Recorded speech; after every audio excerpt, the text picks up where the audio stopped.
히브리서 3장 5절에서 6절 말씀입니다. 같이 읽습니다. 또한 모세는 장래에 말할 것을 증언하기 위하여 하나님의 온 집에서 종으로서 신실하였고 그리스도는 하나님의 집을 맡은 아들로서 그와 같이 하셨으니 우리가 소망의 확신과 자랑을 끝까지 굳게 잡고 있으면 우리는 그의 집이라. 아멘. 히브리서 15번째 시간입니다. 리스펙 모세입니다. 제가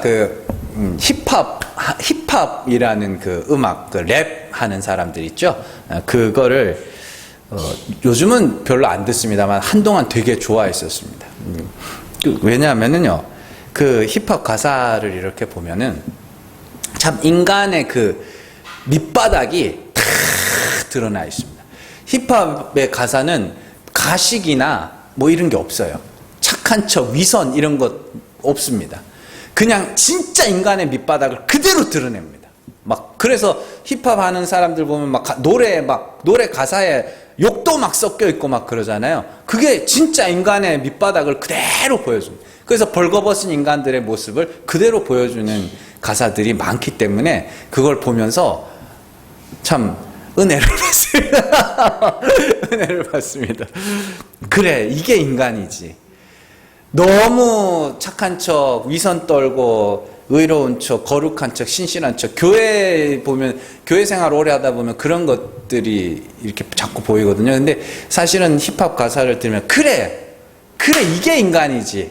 이걸 느껴요. 그런 데서.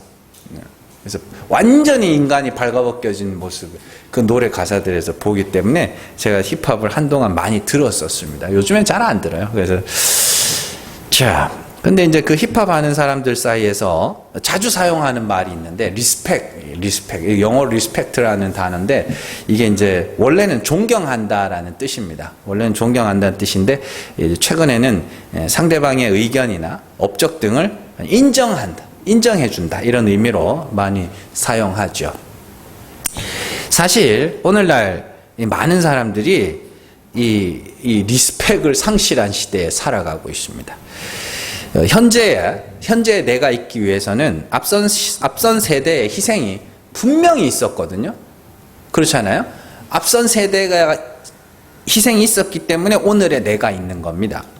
그런데 단순히 성향이 다르다고 해서 혹은 배움이 조금 모자란다고 해서 너무나도 쉽게 앞선 세대를 무시하고 조롱하는 그런 모습들을 보여주고 있죠. 그래서 참 안타깝습니다. 그래서 지금 우리가 누리고 있는 모든 것들은요, 사실은 그게 원래 있던 게 아닙니다. 원래 있던 게 아니고요. 어느 날 갑자기 생긴 것도 아닙니다. 경제 상황이든 기술 문명이든 정치 체계까지도 많은 단계를 거쳐서 여기까지 온 거거든요. 그런데 그런 것들을 그냥 보면서 그냥 옛날에 무식한 것들 이러고 넘어간다니까.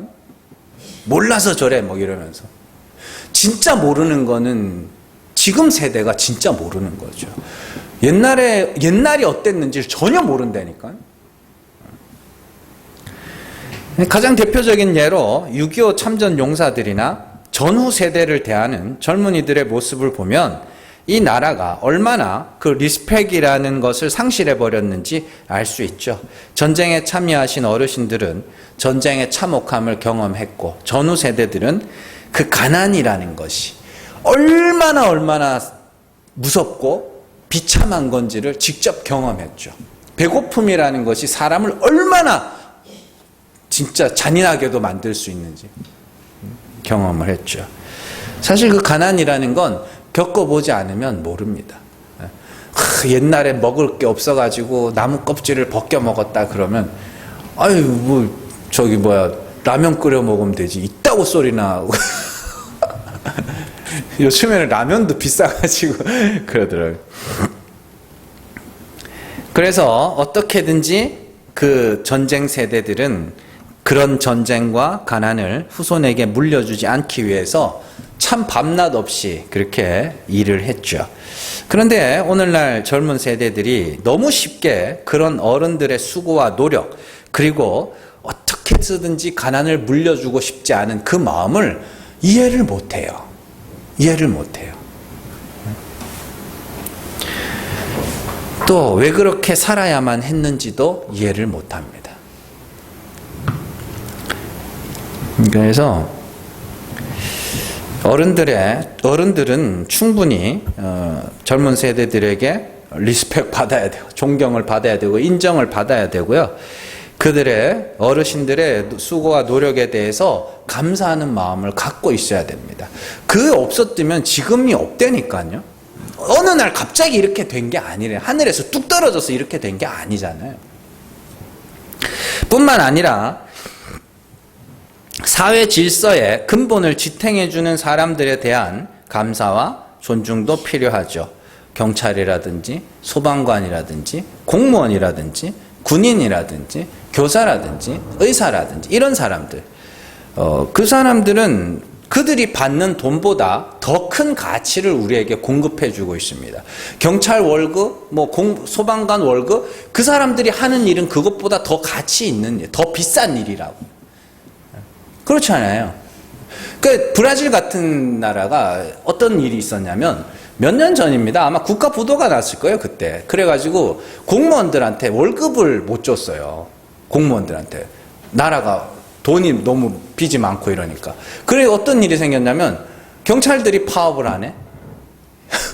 교사가 파업을 하고 소방관이 파업을 했어요. 그러니까 길거리에서 도둑들이 활개를 치는 거예요. 범죄자들이 활개를 치는 거예요.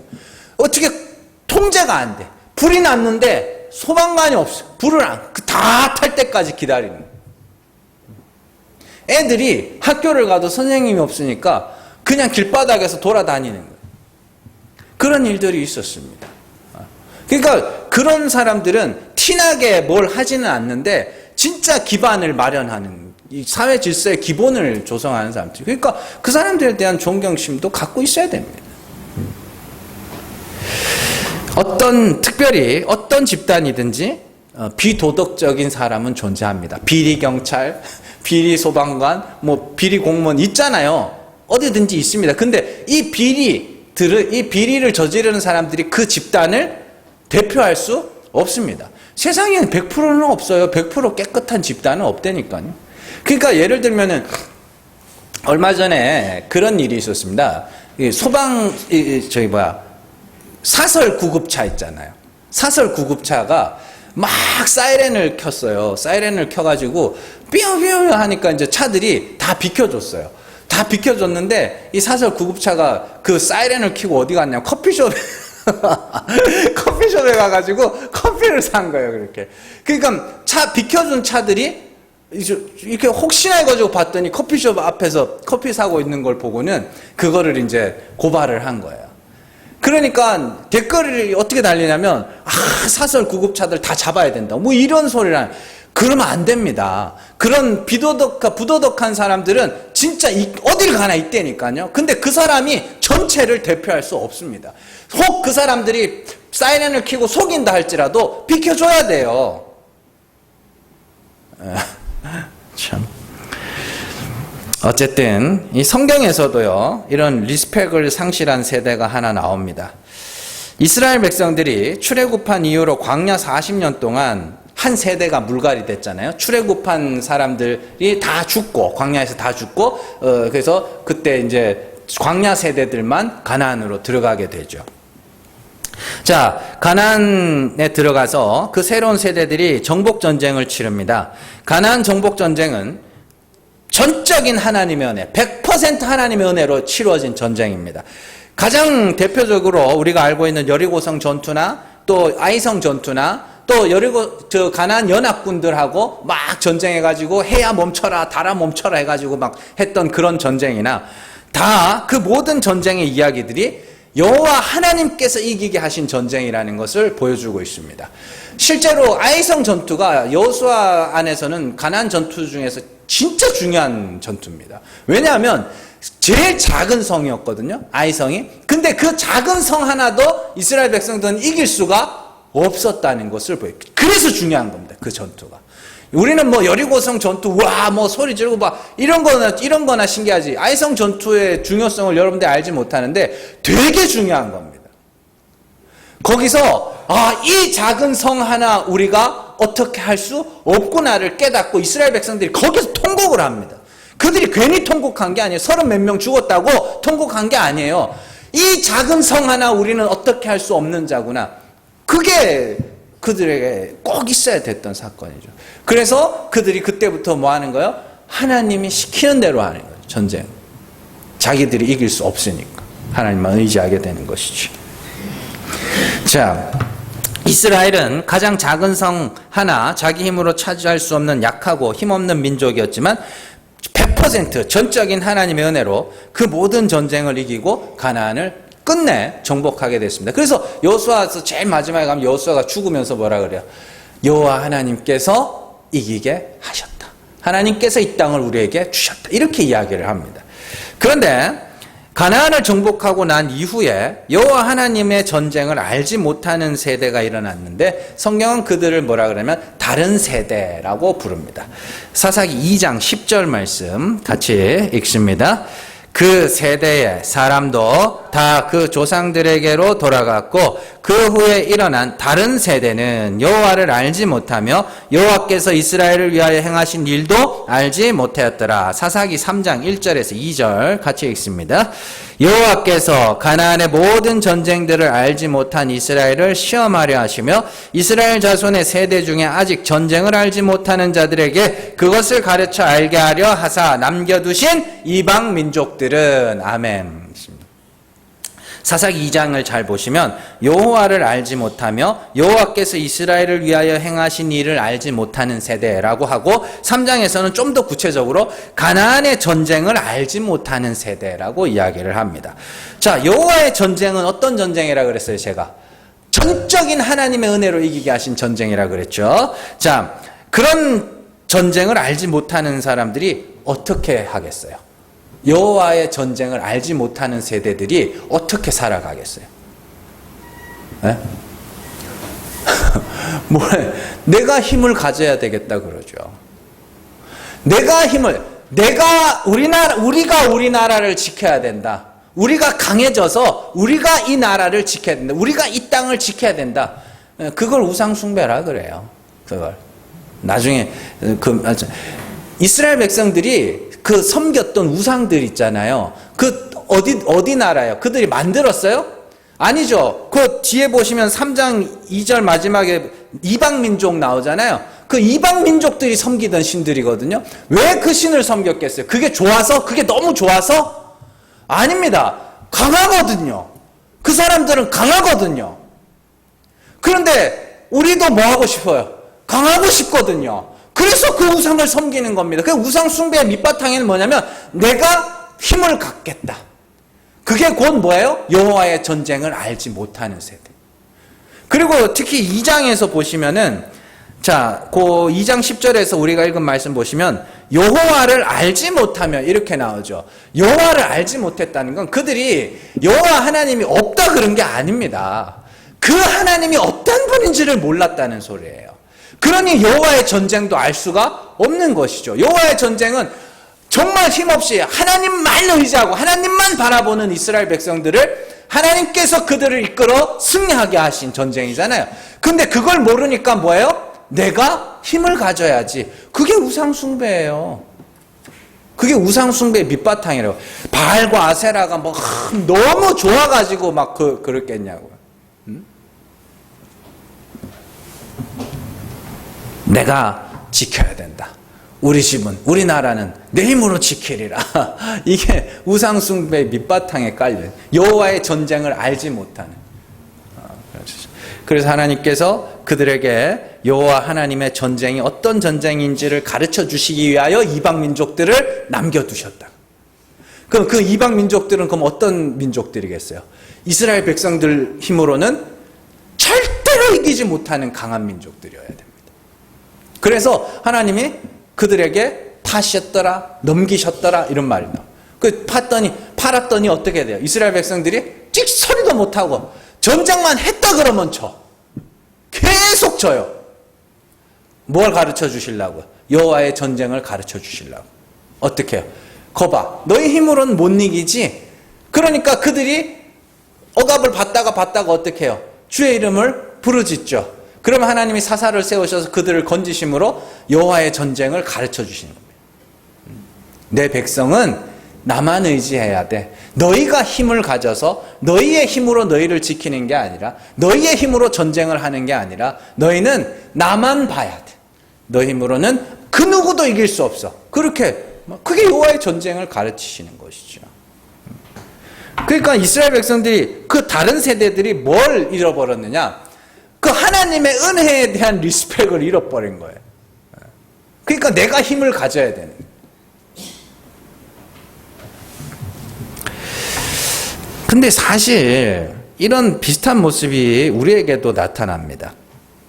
우리가 성경을 읽으면서 너무 쉽게 모세와 율법에 대한 그런 존중, 그런 리스펙, 그런 것들을 상실하는 모습을 볼 수 있습니다. 사람이 의롭게 되는 것은, 예수 그리스도를 믿음으로 의롭게 된다는 것은 다 알고 있습니다. 그런데 믿음으로 의롭게 된다는 말씀에 항상 붙어 나오는 게 뭐냐면, 율법의 행위가 아니라 믿음으로 의롭게 된다. 늘 붙어와요, 그게. 자, 갈라디아서 2장 16절 말씀 같이 읽습니다. 사람이 의롭게 되는 것은 율법의 행위로 말미암음이 아니요 오직 예수 그리스도를 믿음으로 말미암는 줄을 너희 알므로 우리도 그리스도 예수를 믿나니 이는 우리가 율법의 행위로서가 아니고 그리스도를 믿음으로 의롭다함을 얻으려 함이라. 율법의 행위로서는 의롭다함을 얻을 육체가 없느니라. 로마서 3장 28절 같이 있습니다. 그러므로 사람이 의롭다 하심을 얻는 것은 율법의 행위에 있지 않고 믿음으로 되는 줄 우리가 인정하노라. 아멘. 믿음으로 의롭다함을 받는 것에 맨날 붙어 나오는 게 뭐예요? 율법의 행위가 아니라 믿음으로 율법의 행위가 아니라 믿음으로 이롭게 되는 거다. 계속 두 개가 붙어 나오죠.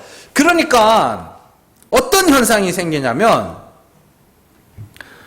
율법과 그 율법을 전해준 모세와 천사를 향한 그런 존중을 잃어버리는 정도가 아니라 율법을 싫어하고 모세와 천사를 싫어하기까지 합니다.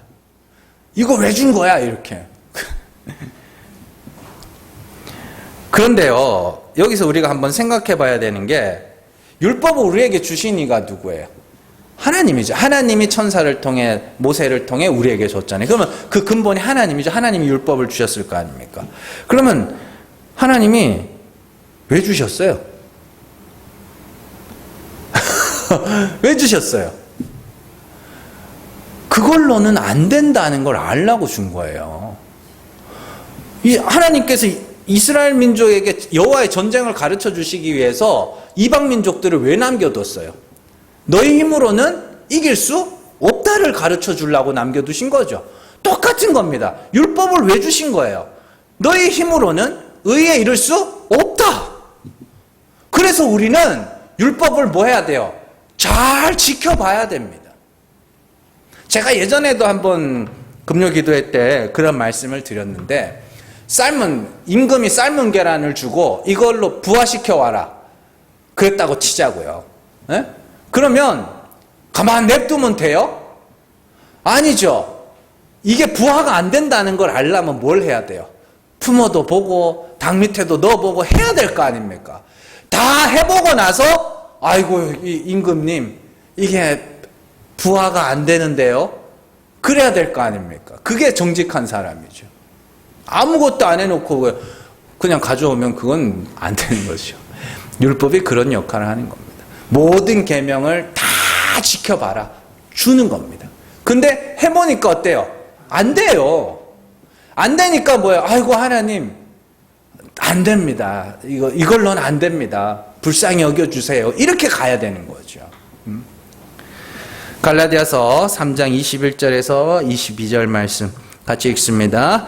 그러면 율법이 하나님의 약속들과 반대되는 것이냐? 결코 그럴 수 없느니라. 만일 능히 살게 하는 율법을 주셨더라면 의가 반드시 율법으로 말미암았으리라. 그러나 성경이 모든 것을 죄 아래에 가두었으니 이는 예수 그리스도를 믿음으로 말미암는 약속을 믿는 자들에게 주려 함이라. 아멘.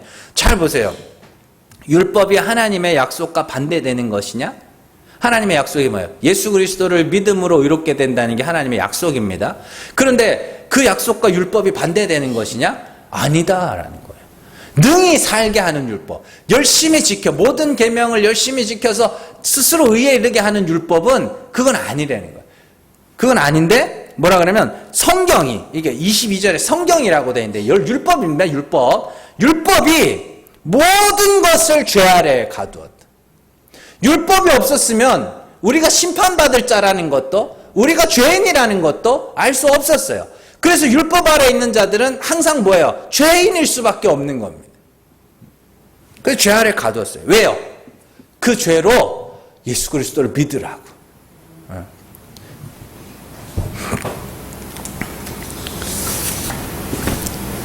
그러면 율법은 죄를 알라고 죄 아래에 가두어 두기 위해서 주신 겁니다. 스스로 의에 이를 수 없으며 나는 저주받아야 할 죄인이라는 것을 몸소 겪어보라고 주신 겁니다. 안 되는 걸 알라고 주신 겁니다.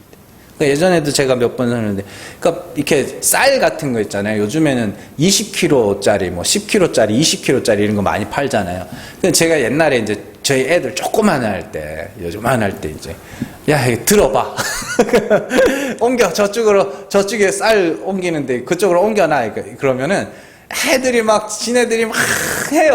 어떻게 하는 거. 그러면 이제 안 되는 거 알잖아요. 안 되는 거, 아유, 아빠 안 돼요. 그럼 어떻게 해요? 그럼 내가 해주는 거지. 그러면 이제, 와, 우리 아빠 힘세다. 이렇게 되는 거거든요. 뭐 그런 거예요. 율법이 그런 거예요. 쌀 던져줘 놓고 다 지켜봐. 근데 해보는데 안 되거든요. 그러니까 뭐예요? 아버지 이름을 부르짖는 거죠. 그들에게 예수의 십자가가 필요한 거죠. 그러면 율법이 나쁜 거예요? 좋은 거예요. 구원에 이르게 하는 도구입니다.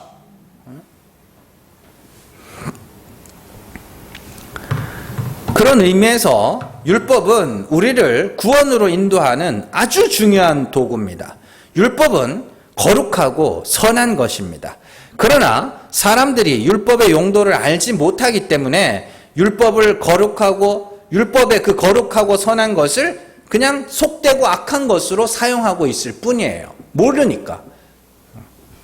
그래서 사도 바울은 율법의 행위로 의에 이르고자 하는 자들을 비난하면서도 동시에 율법은 거룩하고 선한 것이라고 그렇게 모순된 이야기를 하는 것이죠. 율법의 용도를 깨닫지 못한 자들에게 율법은 자기 스스로 멸망으로 끌고 가는 것이 되지만 율법의 용도를 아는 이들에게는 구원으로 인도하는 아주 중요한 도구가 되는 것이죠. 하나예요, 하나.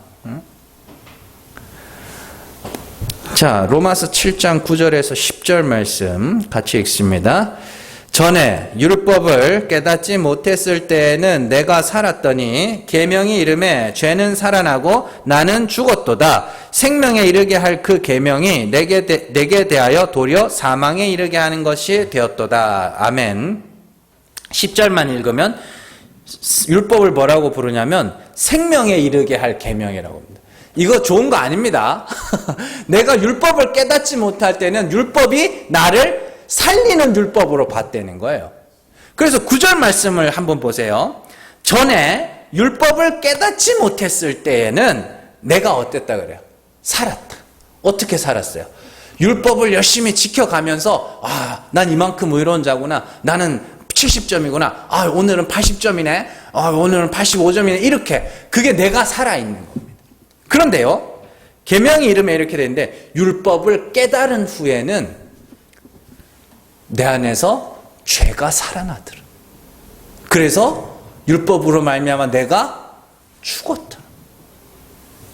그래서 전에 깨닫지 못했을 때에는 율법이 나를 살게 하는 율법으로 봤는데 그게 생명에 이르게 할 계명.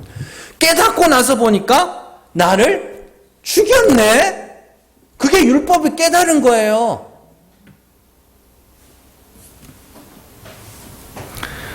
율법을 깨닫고 나니까 내 속에서 죄가 살아나고 그 죄로 말미암아 죽게 되더라고요. 죽는 게 뭐라 그랬어요? 빵점 되는 거라 그랬죠. 빵점 되는 거. 저주 십자가에 매달아서 죽여도 시원찮을 정도로 저주받을 죄인으로 되는 거. 죽는 겁니다. 그게. 아브라함 99세의 아브라함이 죽은 거거든요. 99세 때 아브라함을 찾아왔을 때 그 사라의 상태가 죽은 거거든요. 그때 상태가 어땠어요? 완전히 불가능한 상태였죠. 사라는 생리가 끊어졌고 99세 때 100세 다 된 사라가 그래서 100세 다 된 우리 주인이 무슨 낙이 있겠냐고. 완전히 불가능한 상태. 그걸 죽었다고 그럽니다. 죄가 살아나고 내가 죽었다는 건 그 죄를 보고 내가 뭐 하는 거예요? 야, 이건 구원받을 길이 없구나. 거기까지 가는 걸 죽었다고 이야기를 합니다. 그게 율법이 그들에게 깨달아진 거죠. 그러면 그들에게 뭐가 필요해요? 십자가가 필요하고 하나님의 긍휼이 필요하고 하나님의 다시 살리시는 역사가 필요하고 그렇게 되는 거죠. 그래서 로마서 10장에서 누구든지 주의 이름을 부르는 자는, 부르짖는 자는입니다. 크라조라는 단어. 부르짖는 자는 구원을 얻으리라. 누가 부르짖어요? 불가능한 자들이 부르짖어요. 이스라엘 백성들이 주변에 이방 민족들을 남겨두고 막 전쟁을 해보는데 힘이 하나도, 자기 힘으로는 어떻게 이 사람들에게서 벗어날 가망이 없어요. 그때 뭐예요? 주의 이름을 부르짖는 거죠. 그러니까 하나님이 사사를 세워 그들을 구원하시죠. 마찬가지입니다. 율법 아래에서 죄가 살아나고 그 죄로 말미암아 내가 죽었어요. 부르짖습니다. 하나님께서 예수 그리스도를 세워 우리를 구원하시는 것이죠. 그러니까 우리에게 꼭 필요한 과정이 뭐예요? 죽음입니다. 그리고 그 죽음을 죽기 위해서 꼭 필요한 게 뭐예요? 율법이에요.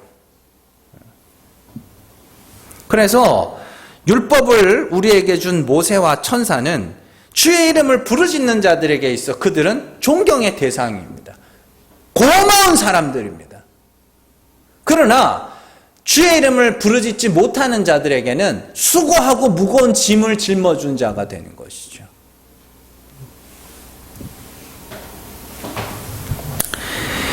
오늘 말씀 똑같은 말씀입니다. 오늘 말씀에서 히브리서 기자는 모세와 예수님을 비교하고 있습니다.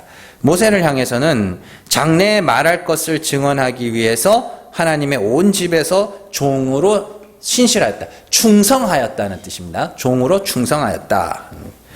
모세가 종으로 충성하였다는 것은 그가 율법의 전달자로서 하나님으로부터 천사를 통하여 받은 율법을 사람들에게 전해줬다는 뜻이죠. 자, 동시에 그는 모든 사람을 종으로 만드는 일에 신실하였다는 뜻이기도 합니다. 종으로. 그러니까 모세가 종으로서 사람들을 뭘로 만들었어요? 종으로 만드는 겁니다. 반대로 예수님은 하나님의 집을 맡은 아들로서 충성하였습니다. 이는 하나님의 아들들을 만드는 일에 충성하였다는 뜻이기도 합니다. 아들이 아들을 만드는 것이죠. 그러면 모세는 종으로서 종을 만드는 자였고 예수님은 아들로서 아들을 만드는 분입니다. 이런 표현은 사실은 구약을 배경으로 하는 표현입니다. 특히 모세를 향해서 붙여놓은 말씀이 하나 나오는데 거기 보시면 5절이죠. 장래에 말할 것을 증언하기 위하여 이렇게 되어 있습니다. 모세가 장래에 뭘 말했는데요? 모세가 한 일이 뭐예요? 출애굽한 일이죠. 출애굽한 일. 그런데 애굽 생활을 성경이 뭐라고 부르냐면 애굽의 종되었던 때. 네. 그리고 출애굽한 이스라엘 백성들 하나님이 뭐라 그러냐면 내 장자, 내 아들 이렇게 부릅니다. 출애굽기 4장 22절 같이 읽습니다. 너는 바로에게 이르기를 여호와의 말씀에 이스라엘은 내 아들 내 장자라. 출애굽기 20장 2절 같이 읽습니다. 나는 너를 애굽 땅 종되었던 집에서 인도하여 낸 내 하나님 여호와니라. 애굽 땅 종되었던 집. 그러니까 애굽의 삶이 뭐예요? 종의 삶입니다. 그리고 이스라엘 백성들은 뭐예요? 아들인 거죠. 그래서 이스라엘 백성들을 애굽에서 건져내신 거죠. 아들을 건져내신. 자, 그게 뭐냐면 율법 아래 있는 것이 종의 삶이고 그 율법에서 건진받은 자들이 아들이 되는 것이다. 그걸 모세가 출애굽을 통하여 뭐 한 거예요? 보여준 겁니다. 장래에 말할 것을 증언하기 위하여 종으로서 충성하였다. 그렇게 이야기를 하는 것이죠. 그래서 율법 아래 있는 자들을 종이라 하고 그리스도 안에 있는 자들을 아들이라고 바울이 이야기를 합니다. 이 말씀을 받아서 하는 거예요. 갈라디아서 4장 7절 말씀 같이 읽습니다. 그러므로 내가 이후로는 종이 아니요 아들이니 아들이면 하나님으로 말미암아 유업을 받을 자니라. 아멘. 이제는 뭐예요? 내가 이후로는, 지금 이후로는 종이 아니에요. 왜요? 율법에 대하여 죽었거든요. 그리고 율법에서 벗어나서 그리스도 안으로 넘어왔거든요. 그게 아들. 그러면 이전에는 뭐였다는 소리야? 율법 아래서 종과 다름없이 살았다는 소리입니다. 자, 그렇다면 왜 종이라고 부르느냐? 왜 율법 아래 있는 사람들 왜 종이라고 부를까요? 너무 간단한 거죠. 율법 아래 있는 자들은 구원도 영생도 축복도 자기 행위로 값을 치르고 대가로 받으려고 합니다. 보수로 받으려고 합니다. 대가로. 내가 이만큼 했으니까 그에 상응하는 대가로 받으려고 그래요. 그래서 율법 아래 있는 자들, 아직까지도 복음을 깨닫지 못한 사람들의 신앙생활이 항상 그런 식입니다. 항상 그런 식이에요. 자꾸 내가 이만큼 하면 하나님이 그에 상응하는 뭔가를 줘야 돼. 그래서 교회 봉사를 하는 사람들도 보면 복음을 알지 못할 때 저도 마찬가지였습니다. 내가 교회에서 이만큼까지 이렇게까지 했는데 야 하나님이 잘 되게 해줘야지. 늘 그런 식이었어요. 난 아닌데요. 뭐 할 말 없고 그러면 그거 감사한 거고 일찍 깨달으시고 그래서 내가 헌금을 이만큼 했는데 하나님이 그에 상응하는 다른 걸 줘야 되는 거예요. 그러니까 그런 신앙생활, 이런 기본적인 교회 생활부터 시작해서 구원까지도 내가 봉사를 이만큼 했고 신앙생활을 몇 수십 년을 했고 내가 전도하기 위해서 이렇게 뛰어다녔고 막 했는데 하나님이 다른 사람들보다 더 높은 곳에 우리를 세워주셔야 되는 거예요. 그게 종입니다. 그래서 종은 하나님의 나라를 유업으로 받지 못해요. 왜냐하면 그들에게 있어서 구원이라는 것이 대가로 여겨지거든요. 보수로 여겨지거든요. 월급으로 여겨지거든요. 종은 일하면. 그래서 이스라엘 백성들이 광야에서 계속 뭐 했어요? 애굽에 있을 때가 좋았는데, 애굽에 있을 때가 좋았는데, 파, 마늘, 왜, 생선 이런 거 먹을 때, 그게 왜 그 말이 나오냐면, 애굽의 삶을 왜 좋아했냐면, 그때는 자기가 일한 만큼 받았거든요. 그게 좋은 거라. 근데 광야에서는 어땠어요? 주는 걸 먹는 거죠. 돈이 필요했어요? 필요 없어요? 돈이 필요가 없었어요. 하나님이 먹을 거 공급해 주시고 심지어 이건 저장이 안 돼. 저장이라도 되면 장사할 수 있거든요. 근데 만나는 저장이 안 돼요. 먹으면 썩어야 돼. 그럼 옷도 해지지 않게 하셨거든요. 하나님이. 그럼 옷은 또 이거 거래할 필요가 있어요? 없어요. 발도 부르트지 않았어요. 그리고 농사를 지을 수 있어요? 없어요? 못 지어요. 애초에 광야라는 것이 뭐가 자라질 못하는 땅입니다. 사람이 살 수 없는 땅입니다. 간주한 땅입니다. 그리고 오아시스 같은 게 있어서 뭐 잘한다 치더라도 맨날 아침에 일어나가지고 뭐 해야 돼요? 구름기둥 보고 아유 씨 오늘 옮겨야 되나? 오늘 있어야 되나 옮겨야 되나? 그러고 있는데 무슨 농사를 져요? 돈이 필요 없는 시대를 살았어요. 그러다 보니까 그들에게 애굽에서 가져올 때 많은 금은 보화를 빼앗아오죠. 받아왔죠. 그게 필요해요? 필요 없어요? 필요가 없어요. 그러니까 성전 짓는다고 하니까 다 갖다 바치는 거예요. 그게 하나님 나라입니다. 그들이 그래서 모세가 광야 40년을 지난 후에 이스라엘 보고 너희가 행복자다. 여호와의 구원을 너희처럼 경험한 자가 어디 있냐. 천국의 삶을 경험했다는 거예요. 거기서.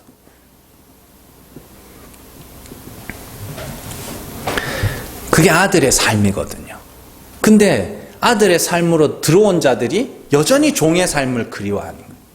예수 그리스도 안에서 구원받는다. 우리는 그리스도 안에서 그리스도와 같이 죽었고, 우리는 죄와 허물로 죽었고, 우리는 하나님의 은혜로 세우신 십자가, 그거 아니면 다.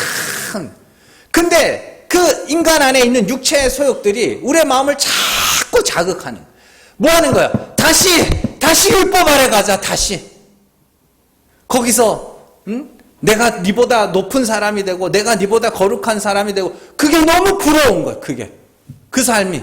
그러나 하나님 그렇게 놔두지 않습니다. 성령이 우리 안에서 역사하셔서 반드시 죽게 만듭니다. 그러면 어떻게 돼요? 날마다 죽는 그 삶을 사는 사람들은 뭐가?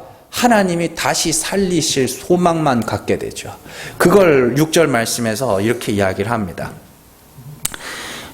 우리가 소망의 확신과 자랑을 끝까지 굳게 잡고 있으면 우리는 그의 집이라. 성전이란 뜻입니다. 하나님의 집은. 우리가 성전이라는 증거가 뭐냐?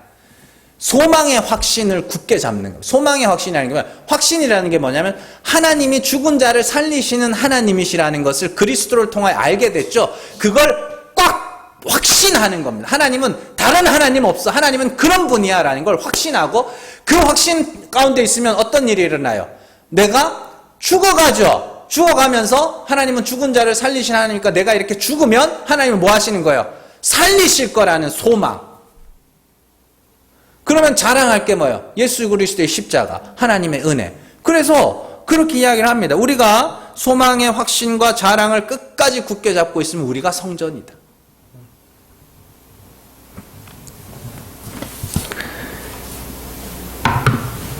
자,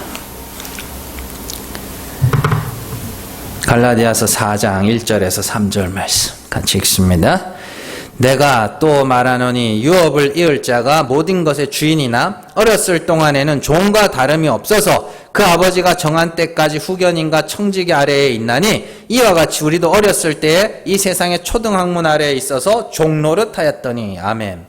우리도 전에는 종노릇 했습니다. 율법 아래에 있었습니다. 다. 그런데 지나고 나니 뭐예요? 아, 그때 그게 아니었구나 라고 아는 거죠. 근데 이제 벗어났으니까 이제 뭐예요? 아들이죠. 그럼 아들의 삶을 살아야 되는 거. 아들의 삶이 뭐예요? 아까 전에 다른 세대들에게 여호와의 전쟁을 가르쳐 주시기 위해서 하나님만 의지하게 만드는 삶. 그게 아들의 삶이었고, 이스라엘 백성들이 광야에서 하나님의 은혜로 먹고 살았던 그 삶. 그게 아들의 삶이었고. 그럼 우리에게 주어진 삶이 뭐냐? 율법이라는 거울 앞에 날마다 서서, 아이고 하나님 은혜 아니면 이건 아무것도 아닙니다. 십자가 아니면 나는 살 길이 없는 자입니다. 그걸 꽉 붙잡고 사는 게 아들의 삶입니다. 그들이 하나님의 성전들입니다. 여러분들, 아들하고 종하고 차이는, 아들만이 할 수 있는 특권이 하나 있는데, 그게 뭐냐면 떼쓰는 겁니다. 자녀들만이 할 수 있는 특권이죠. 아버지에게 할 수 있는 특권, 떼쓰는 거. 언제 떼써요? 지 힘으로 뭐 안 될 때, 지가 뭐 할 수 없을 때, 그죠? 뭐 사고 싶은데 자기는 돈이 없어. 그럼 가지고 막 찡찡찡찡 거리고, 좀 해주세요. 막 그러면 이제 뭐 이렇게 하면 해줄게. 뭐 이번에 성적표 1등 받아오면 해줄게. 뭐 그냥 받아와요? 못 받아요. 내 머리 닮아서 못 받아요. 그래도 뭐예요? 해줘요. 뭘 원하고? 아빠 사랑해요. 아빠 너무 좋아. 이거 원하고 해주는 거거든요. 하나님이 우리에게 원하는 거, 우리의 감사와 찬송입니다. 우리가 아까 전에도 찬송 불렀지만, 나 같은 죄인 살리신 주 내 고마워. 그거요, 그거. 여러분들, 정말로 아들로서 하나님 앞에 은혜를 바라고 주의 이름을 부르짖고, 그래서 이 땅에서도 아들의 삶을 한 번씩 경험할 때가 있습니다. 안 돼가지고 그냥 몸이 아프거나, 뭐 집안이 가세가 기울거나, 뭐 인간관계가 파탄이 나거나 막 그래가지고 너무 힘들고 괴로워서 하나님 앞에 막 부르짖을 때 하나님 한 번씩 들어주세요. 그래가지고 야, 이게 아들의 삶이야. 아버지한테 떼쓰고 아버지가 응답해주면 고마워하고 그게 아들의 삶이야. 우리가 그걸 경험할 때도 있는 거고 더 크게는 우리의 구원이 그렇게 이루어지는 겁니다. 근데 이 땅에서 날마다 아들처럼 나의 불가능함과 나의 부족함과 나의 죄와 허물들을 고발당하고 폭로당하면서 정말로 하나님의 은혜만 의지하고 예수의 십자가만 부여잡고 살아가는 하나님의 집으로서 저 여러분들 살아가시기를 주님의 이름으로 축원합니다. 기도하겠습니다.